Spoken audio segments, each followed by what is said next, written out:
Good evening, everybody, and welcome to another edition of Fire Up Florida. Yes, I am fired up, and why shouldn't I be? I have Rod Peterson alongside of me, and Rod, obviously, and his wife Serena are the co-hosts of the Cats and Bolts podcast. But Rod is kind enough to give us our time on Monday, and we're going to talk Florida sports. In addition, the fact that we're going to eventually bring this into a national show.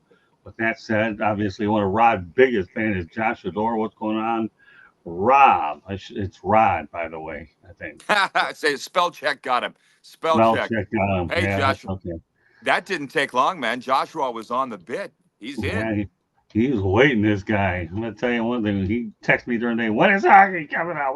He's trying to come up with new names for the show. We don't need new names. We're going to stick with the theme under Fire Up Florida, because that's where everything originates, and then we'll obviously incorporate a national Okay. theme. So, I'm sorry, Scott. Joshua sounds like my kind of guy. Where's he at, by the way, in South Florida? Where's he at? in Lake Worth, Florida. Oh, just a little north of me. I feel like we got to organize a fire up party and get everybody together sometime. Yeah, I'll tell you what, I'm sure this guy will definitely go for it. That's for sure. So, Joshua, stay tuned, man. You might have to, your face will eventually have to pop out in person or behind the scenes to talk to our buddy Rod. So, all right, well, let's get to it. The show is actually titled Stanley Cup Playoffs by the Numbers. And we're going to lead off with this. Panthers became the ninth team in NHL history to win the Stanley Cup after losing the previous final, the third club to do so in the league's expansion era since 1967-68. Some thoughts there, You know, Rod? I think on the last show we discussed this a little bit, and I'm glad that you brought that stat up because I'm like, I'd heard the Panthers were only the third to do it, but I thought it was in 100+ years of Stanley Cup competition. Right, I didn't realize it was just in the expansion era, right. and yeah, it's history making. And I want to just say, I'm like Joshua. I appreciate the opportunity to talk hockey in the summer. Period. I don't care if it's Florida, Canada, the North Pole. It's nice to talk about it, but it's just, listen, last week I was on a podcast called Cats and Rats, Scott, and I Okay. said, I don't think the Panthers fans, I don't think it's hit them that they've won the Stanley Cup yet. Yeah. And the reaction that I got was immense from Panthers fans. I agree, I won't get it until I'm sitting in my seat and I see that banner going up in October, to others saying, oh, no, it's hit me. I partied every single day since they won the Stanley Cup. And I'm like, no, what it really means, Scott, like one of the biggest things is you've gone from that really ugly pool of teams that have never won a Stanley Cup. Right. Columbus, Vancouver, San Jose, Winnipeg. It's gross. To the champions, to the winners, to the adults table. That's like the biggest thing that I don't think fans have really realized yet. Well, I think the one thing that should really be understood here, too, though, is Buffalo and Vancouver are the oldest teams left to have not won a Stanley Cup. So let's keep that right. So Josh is asking me, will I be on there on 10-8? You know what, Josh? I don't know where I'll be on 10-8. I mean, but if we could do something in person, we're certainly going to do everything. Let me just figure about getting through this next week out in Milwaukee, and I'll bring up 10-8 when I'll bring up 10-8. But you could ask Josh. I mean, but yeah, if we can't get this guy in the air, we could get him in person. He's a much different cat there in person, that's for sure. But yeah, when you talk about, I mean, it is good to be able to go out there and look at the Panthers. They're not on an infamous list. That anytime you get off of an infamous list, that's what you need to do. And this year they have. I mean, obviously you have the different players going to different places to have their day with the cup. Hey, that's okay. You might as well.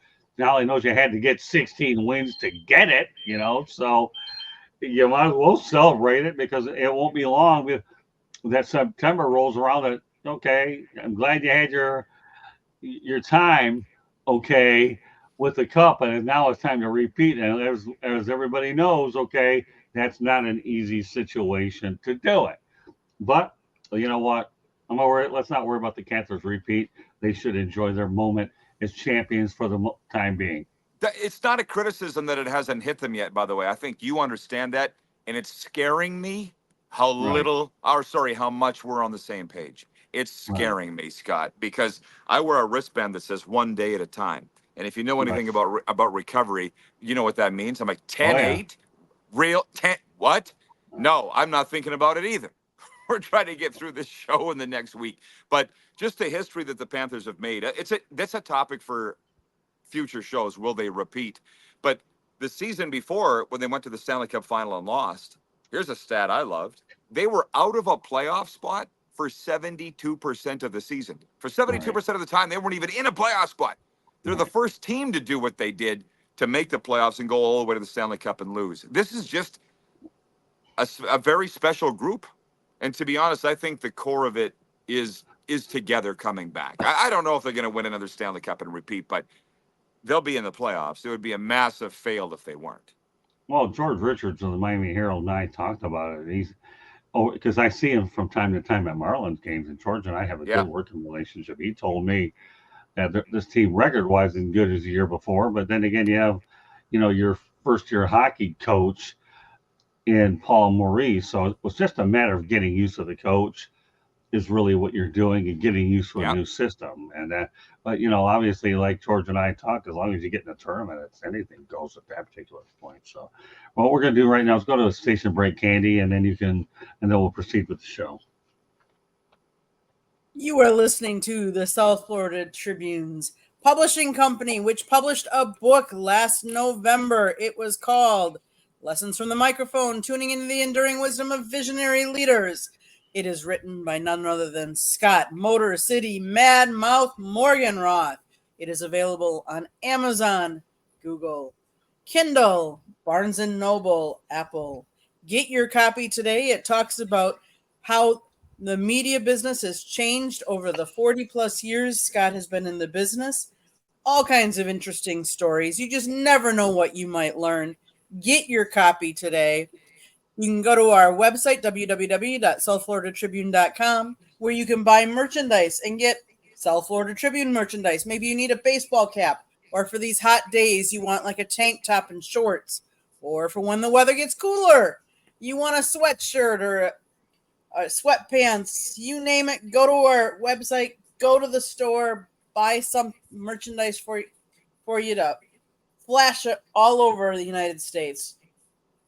Plus, you can watch Scott's other broadcasts. You can see all of our different material that we get. We get quotes from the Jaguars, the Dolphins, the Lions. We also get college things from the Hurricanes, the Gators, the USF Bulls, and FAU Owls.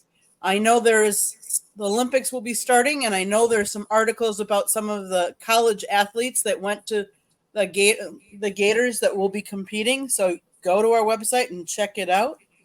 If you like to listen to podcasts, you can find us wherever you get your podcasts. Google, Apple, iHeartRadio, Spotify, CastBox, Deezer. If you've missed anything that I've talked about, it's scrolling along the bottom. Back to you, Scott. Thank you, Candy. Also on Twitter X, you can reach us at Tribune South. All right, we'll continue on. Conn Trophy winner Connor McDavid notched 42 points, the fourth highest on record, behind Waynegretzky, who did it 2 times, and Mariolemieux. Get this, McDavid's 34 assists, broke the record Gretzky had for 36 years when he was to get 36 years, 31 in 1988. Let's talk about Connor McDavid. To me, this guy, I hope, does win a Stanley Cup at some point, but it wasn't meant to be this year. And I'll tell you, he had the Panthers on their heels throughout the whole series, especially when he got going, Rod. Oh, I remember going into the series, Aaron Ekblad was asked, how do you stop him? And he said, you don't.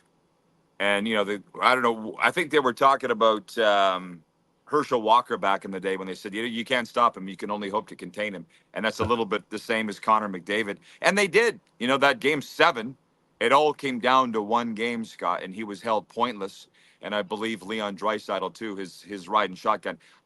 I hope he wins the Stanley Cup, too. I didn't want it to happen in 2024. But it's real interesting when you open this thing about how the Panthers were the third team to win a Stanley Cup after losing the year before in the expansion era. There was only 21 teams in Gretzky's time, and for a lot of Right. Lemieux's time too. I think we got to start to think about the fact that there's a very good chance Connor McDavid does not win a Stanley Cup in his career. Crosby's got one. Crosby's got one. Gretzky's got 4. Lemieux has 2. It would be real incomplete if Connor McDavid does not win a Stanley Cup, but I would say there's a very good chance he doesn't. Well, you got more teams. We got 32 teams, so it's making it more and more difficult, especially if parity continues. That's what I'm saying. Right. So getting in the playoffs is a task in its own, is really what it is. And when you get in there, you better be hot. And we've seen hot teams be hot team. I don't care what sport, Rod, you're talking about. It doesn't matter, okay? A hot team in the playoffs, especially in the NHL, when you have a hot goaltender, they'll lead you all the way to where you need to go. And that's hot. That's what makes hockey so interesting. So, yeah, I mean, I'm just looking at these numbers. They are staggering. When we talk about Gretzky 36 years ago and 31, and you talk about that many points, it's just unbelievable when you put Connor McDavid in the same sentence as Wayne Gretzky. So as we continue on the 2024 Stanley Cup playoffs, 45% of its games feature a comeback win, the third highest rate through the past 30 years, behind 1999. You had 51%, 2006, 47%, and then 2010, 47%. Well, you know what? Obviously, what we're seeing here is the old thing from Yogi Berra. It's not over till it's over. And that was definitely indicative of what we saw the Panthers do this year. That's really interesting. You would bring that up. Whatever the starting point was, 1999, that's when my dad won a Stanley Cup with the Dallas Stars. I didn't tell you that. He was a scout with the Dallas for 26 years. Really? So that's where I get a lot of my hockey information and knowledge and background from. But listen, I really loved when Ovechkin came out, was it this year or the year before, and said he and Sidney Crosby saved the NHL in 2008 when they came into the league. And I was like, or maybe it was 2006, whatever year it was. I'm like, initially I was like, wait a minute. They kind of did. And I think they're coming out of a $6.2 billion revenue season. You must have seen that story just before the Stanley Cup playoffs. The NHL's never made more money. They're on the heels of MLB, and they're in the conversation of NBA. Nobody's in the conversation of the NFL. But whatever they've done for the NHL, and we don't have time to get into it tonight, but I would say it's never been better. Those comebacks you just said, the skill of the athletes, I've never seen a better NHL than it is right now. Well, $6.2 billion is good for the NHL. You got to remember, I don't think their salary cap is much more than 88 to 90 million per year. It's going up. It's in that, right. Well, it's going up, but that's at the range as I saw it the last time. And they have adequate TV partners. Certainly, ABC picks up the network games, which is good. And of course, TNT and my friend Kenny Alper do a great job over there. And of course, they have some pretty good announcers on ESPN. But I do know that when they brought ESPN back, they needed ESPN for exposure in the worst way, is what they did. And that's what they were able to. And TNT is, don't sell them short. In fact, here's a little FYI. They did match the bid, by the way, of Amazon for the NBA package. I don't know if you knew this earlier, but it was announced today that they did. Now it'll be the NBA if they want to decide if they want Amazon or they want to keep TNT. We'll get into that. But it just goes to show you that sports is a hot ticket is really what it is. And we're finding that out with these streaming rights for sure. I don't think it's a coincidence that the NHL goes back to ESPN and they produce their highest revenue year ever 1 year later, right? It's not a coincidence. It's the exposure thing, and they found a way to make money. The buildings are full. You said you wanted to get into Arizona tonight. Are we going to?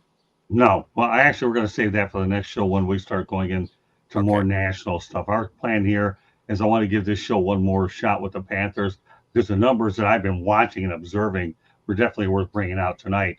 As we start to approach the month of August, I think that's when we start looking at the NHL more from a big picture standpoint. So you're the question. Boss. No, I'm just saying. I'm giving the Panthers their kudos one more time before we go in a different direction. Which they deserve. Yeah, but no, I mean, listen, 30 years in the league, they're able to finally notch their first championship ring. More power to them. All right, well, if you thought the numbers I gave you were interesting, let me give you a few more.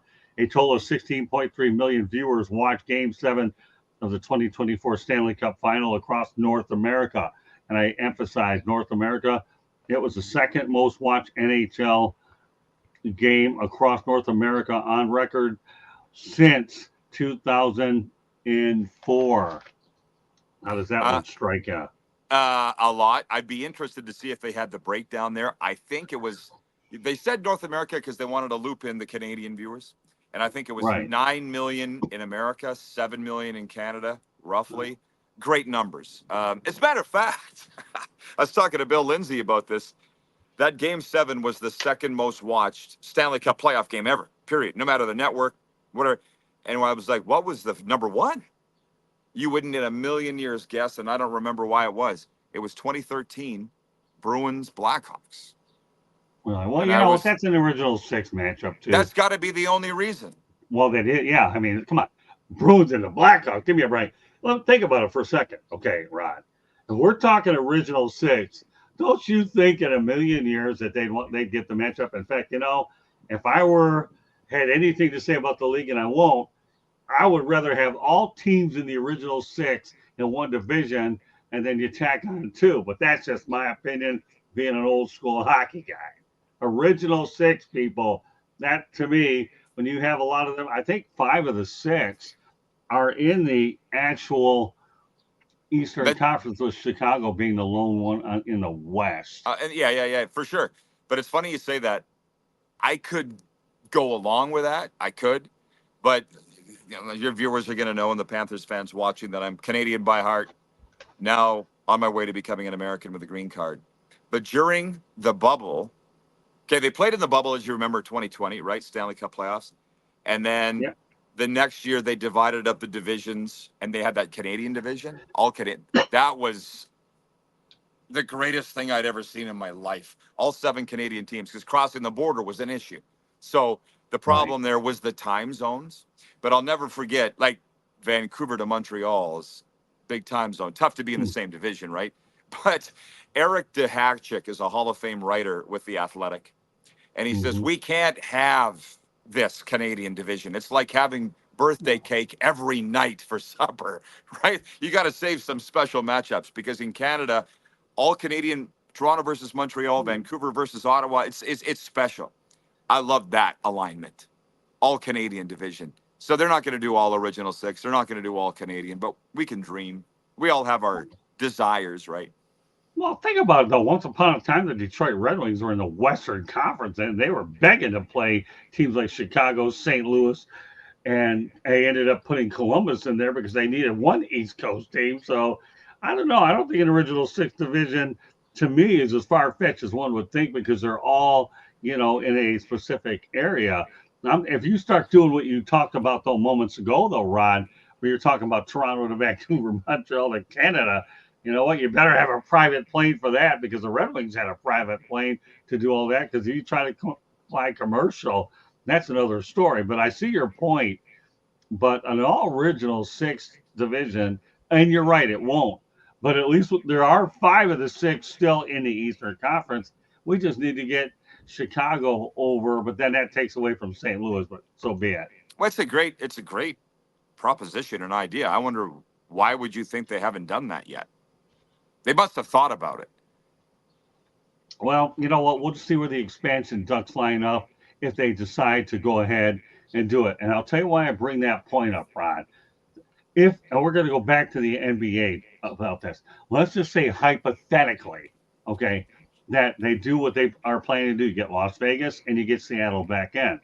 You'd wonder what team in the Western Conference would be likely to move east. You know, conventional wisdom to me would say you leave the Pelicans alone.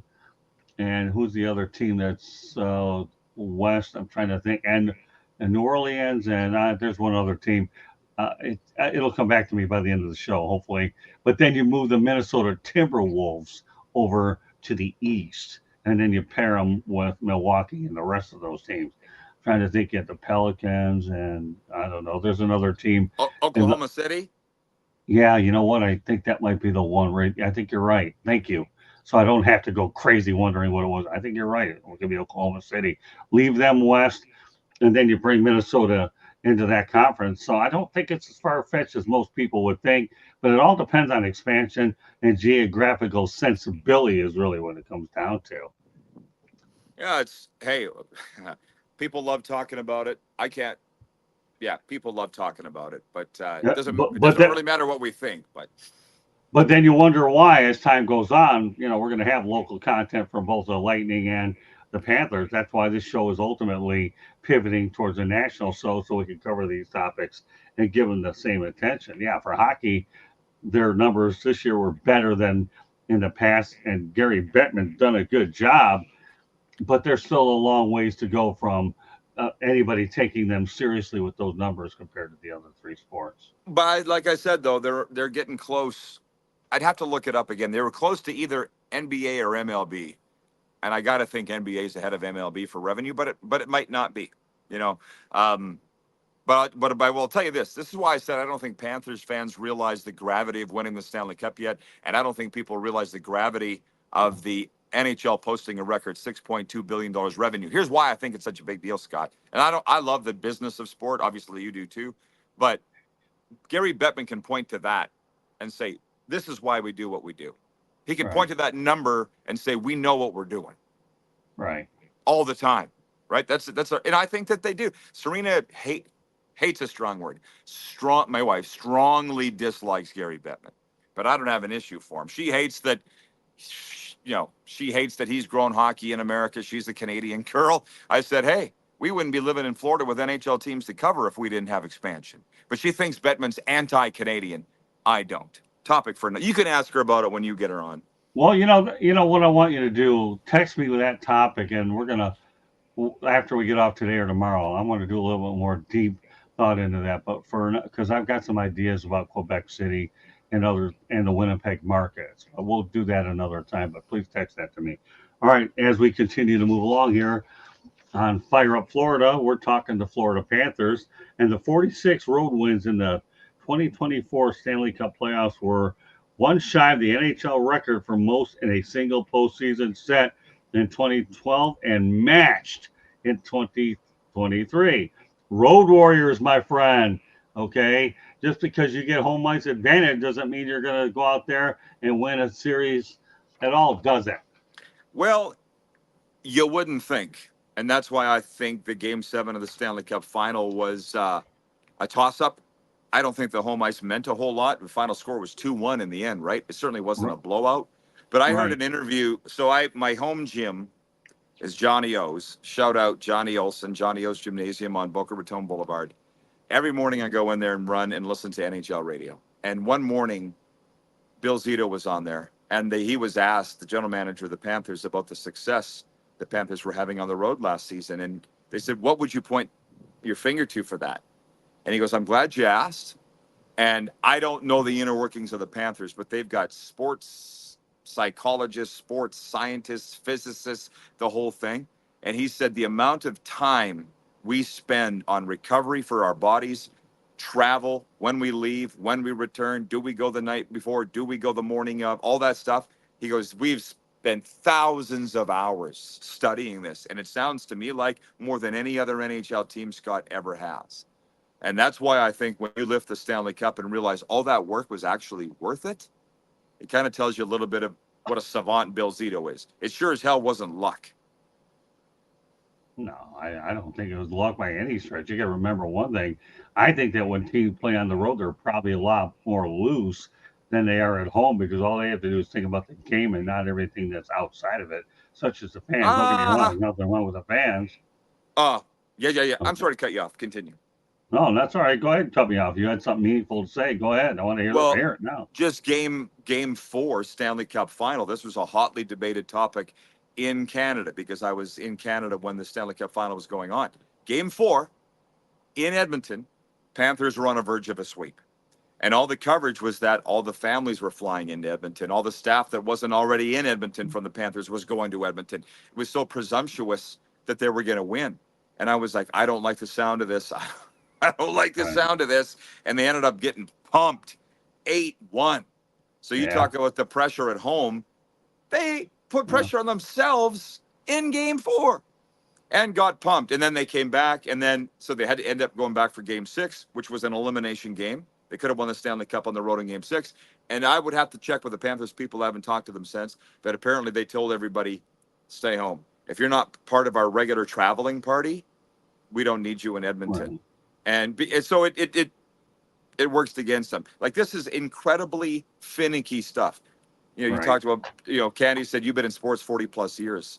Right. This is really important stuff that teams spend so much time agonizing on that I don't think the fans understand or realize. Yeah, nothing against fans per se, but when you're in the media like we are, okay, and I've been inside war rooms when it comes to the NFL and things like that, I try to shelter out some of the fans talk because I've seen a lot of things from a different perspective. And I knew, to me, home ice advantage in the NHL doesn't carry as much weight as it does other places like the NFL, MLB, the NBA. And I'll stand on my merits with that. I don't care what anybody says. So, right, we got one other topic, and then I want to talk about an anniversary that obviously took place. Our final topic of the night, then we're going to get to the anniversary portion of the program, is the 2024 playoffs lived up to the hype. And had an average, get this, of 3.4 million viewers per game in North America. These were the most watched playoffs across North America since 2017. Folks, I have stacked this show up so much with all kinds of facts, you're going to have to watch it again, okay? Because when you watch it again, you'll realize the magnitude of what the playoffs are about, as well as what Florida had to deal with. So there you go, per game. Take it away. It's kind of amazing to me, and I'll tell you why. Leading into the playoffs, we were all frothing at the mouth because it was the greatest ending of the regular season in NHL history. If you were paying attention, we all thought since December it was going to be the Panthers and the Leafs in round 1. And it would have been a monumental collapse by Toronto or the Panthers for that not to happen. Right. And then what happens? Boston loses at home on the Tuesday night to Ottawa. The Panthers beat the Leafs on that same Tuesday night. And all of a sudden, it's Panthers light. It came down to the Thursday night. Within an hour, 3 series changed. It was the greatest ending, Scott, in the history of the NHL regular season. And then we got into the playoffs. And to be honest, round 1 was not all that. It wasn't. Florida beat Tampa in a 5-game series. We were hoping it would go 7. That wasn't much of a series at all. Right. So the round 1 wasn't great. I'd love to talk to the people that watch these Stanley Cup playoffs, because you and I well, me for sure, we're going to be watching anyways. I've often wondered what makes the average guy or gal watch that isn't normally. Round 1 didn't live up to the hype, but then it got really good rounds 2, 3, 4. And let's also not forget, you want to throw in the, what did you say, 16 million people North America wide watched Game 7. Right. Everybody was saying this is the worst Stanley Cup final in the history of the NHL because the Panthers were up 3-0. They're like, what a brutal story. Right. All of a sudden, hairpin turn. Oilers win 3 in a row, and we're going to Game 7. It's all of a sudden one of the best storylines in NHL history. That didn't hurt either. People love a story. You know that. You've been in this business longer than me. Well, what you have to understand is the round 2, you had Boston against Florida, right? And Boston had walked into that series having beaten Florida in the regular season series. And I tell you what, I don't care about regular season. When you're playing in the playoffs, that's when it's one team focusing on one team, not catching them the wrong end of a road trip or any of that. And it just shows you the difference between the regular season and the postseason. They're different animals for sure. So this goes to show you, if you're a road warrior, to me, then obviously you're going to do well. And I think that when you talk about 3.4 million viewers per game in North America, I think a lot of times it's good for the game where you're able to stretch out over 2 countries is really what it does. And I think that that's the thing that just, I'm intrigued when you have this being the only major sport where you have that many teams in North America combined. Go ahead. No, I agree. And that's why I was surprised that 2013 had higher ratings than this year because of the Oilers contingent. Like a lot of Canadians were watching because Edmonton was in it. To be honest, if it had been, it was the Oilers beat Vancouver in the Western Final. Or if it had been two U.S. teams, the ratings wouldn't have been high in Canada. As high in Canada, they wouldn't have been. I think the Oilers being in it was a huge factor. Great story. The greatest player in the game. He's like the LeBron of the NHL, but without the championships. So there was some good stories. Mm-hmm. It took a while getting going, though. I think you'd agree.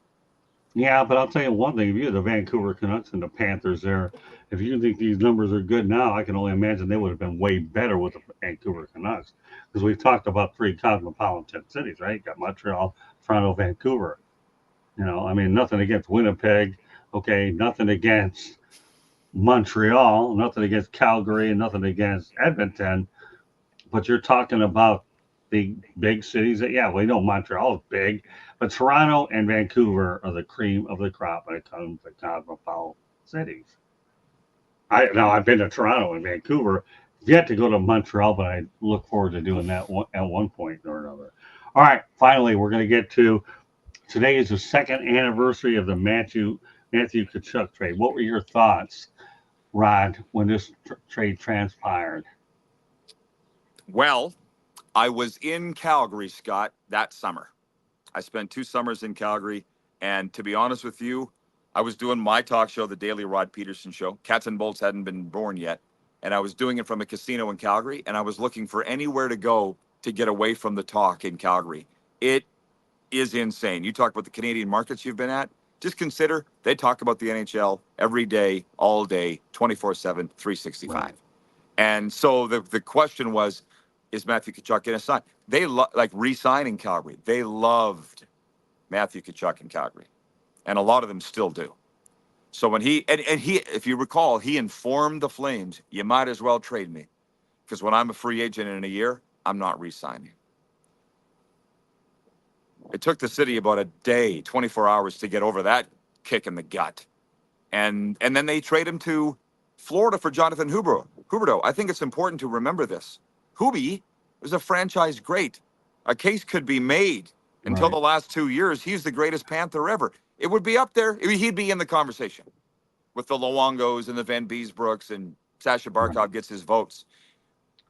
My point is, in Calgary, they thought the Flames fleeced the Florida Panthers. This was a joke. Jonathan Huberdeau, career leader in games played and assists for the Panthers, and you're going to throw in Mackenzie Weegar too? Maybe our future captain? Oh, they were laughing at the Panthers. They said Brad Treliving, the GM, fleeced billzito. It took a year. Didn't even take a year for them to realize, Panthers won this one and walk. But then, meanwhile, I remember seeing the story, okay, that wasn't it Tkachuk that went back on there and told the Calgary Flames, at least you may like me a little better now because we beat the Edmonton Oilers. And you want to talk about an intense rivalry that goes away. You know, that made him feel much better is really what it did. You know, I mean, think about it. Hey, you know what? I won here in Florida. Good stuff. But we beat the Edmonton Oilers. Don't beat me up too bad. And let me tell you, I'm sure that they were glad he got the ring, because who do they hate more? Do they hate Tkachuk or do they hate the Edmonton Oilers? It's Edmonton by far. And when you want to talk about sports rivalries, it'd be a wonderful episode right there. What comes to mind? Red Sox, Yankees, Celtics, Lakers. Right. What else? You tell me. Well, Michigan, Ohio State's one, but yeah, I'm not going to give away all my hay here tonight. I'm going to let you and I talk about it with a few other people. You wouldn't bite. So the Oilers Flames is up there. You got to understand. I went to college in Calgary, broadcast school. They wake up every morning, Albertans, and think about how much they hate the rival city and how they're going to beat and who's the better team. And it hasn't been a discussion the last couple of years. They hate with a passion. And to be honest, I respect it. I enjoy it. Sometimes it gets to be a little much. That's why I love when I go to Florida. People are passionate about their sports, but not quite like that. They're happy for Matthew that he won a Stanley Cup, but the first return, he got booed. He did get booed, but he didn't this year. He didn't this year when he went back. They love him. He's a lovable guy. Yeah, I agree, but let's face the reality. I think the biggest rivalry in one of the biggest, I'd say Montreal, Toronto, and it happened to be on my 20th Yes. birthday. And I ended up on my birthday, Rod. Okay. And I actually bought a couple of tickets from a scalper, and I told him it was my birthday. He cut me a little bit of slack, is what he did. And that was unbelievable. My 20th birthday, and I'm now, 61, and I'll be 62 at the end of the year. And it was just surreal to be able to see the Canadians and the Leafs at Maple Leaf Gardens. That to me, it just doesn't get much better than that. Oh, it doesn't. I didn't get to Maple Leaf Gardens. What? I got outside it. I never got to a game in it. And once I finally got inside, it was a grocery store. They've now changed it back to a hockey rink, thank God. These are historic facilities, man. Which the NHL was built on, as you know. You're a lucky guy. Well, you know what? I'll tell you one thing. When I went to Maple Leaf Gardens a few months ago, it was neat. I don't care what they did to the inside, whether they made part of it a grocery store, and as well as the fact that there's school playing there. Maple Leaf Gardens, they left the infrastructure alone, and they kept a lot of the landmarks and marks that you could see about what was. So I think they've done an unbelievable job with Maple Leaf Gardens, so that anybody that hasn't seen it many years ago can actually go out there and show how sustainable it is. Now, what I didn't know was how close that Maple Leaf Gardens is to downtown Toronto within about 10, 15 minutes. That part I didn't know. It's unbelievable. It's not like Toronto's a huge city to begin with, but when I was driving that city myself for the first time, then I realized how much closer they were downtown. But they've done, I think, an unbelievable job with Maple Leaf Gardens. And you know what, folks? If you're in the Toronto area, you go to Maple Leaf Gardens and you're going to feel a lot of hockey blood in your system when you go. So meanwhile, folks who are watching Fire Up Florida, my name is Scott Morgan, North Motor City Badmouth. Please be joined by my co-host, Rod Peterson. Rod does Cats in both podcasts. And, of course, now he is paired up with me. I don't know whether he should feel good about that or not, because I go out there and talk his ear off every week, but I guess he's complaining. He's on his second show, and we're looking for a whole lot more collaboration between us when it's all said. I let everybody draw their own crazy conclusions, but we do try to keep it real and interesting, and that's exactly what we try to do here on the network. Coming up afterwards, we have 108 Stitches Baseball Talk. I'll be on with George Eichhorn, Ashton Nix, Eric Katz, and Mark Meriday, who will probably be making his debut on this show in the next 2, 3, 4 weeks or so. Right now, we're just trying to continue to find more and more people to add to this show, because we know what we want it to be, we know what it is, and we know what it's capable of becoming. So with that said, Katie, let's come in for a station break, and then we'll let Ron go ahead and let everybody know how they can get a hold of us. Tonight's episode of Fire Up is brought to you by the South Florida Tribune Publishing Company, which published a book in November, Lessons from the Microphone, Tuning into the Enduring Wisdom of Visionary Leaders. Scott writes about his 40-plus years in the media business and how it has evolved. Old school meets new school media. Get it? It's available on Amazon, Barnes & Noble, Kindle, Apple, and Google. If you like to listen to podcasts, you can listen to our broadcast anywhere you get your podcast, whether it be iHeartRadio, Google, Apple, Deezer, CastBox, you name it, we're there. We have a website, www.southfloridatribune.com, where you can read some of Scott's articles. You can see some of the pictures I've taken.